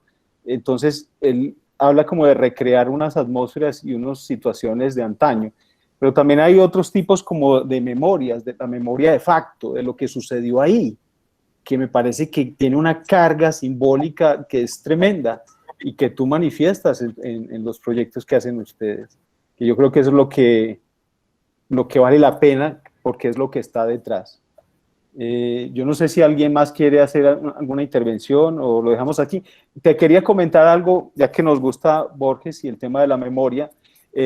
Lo contrapuesto de Funes el Memorioso, que es quien recuerda todo, es Pierre Menard, quien para crear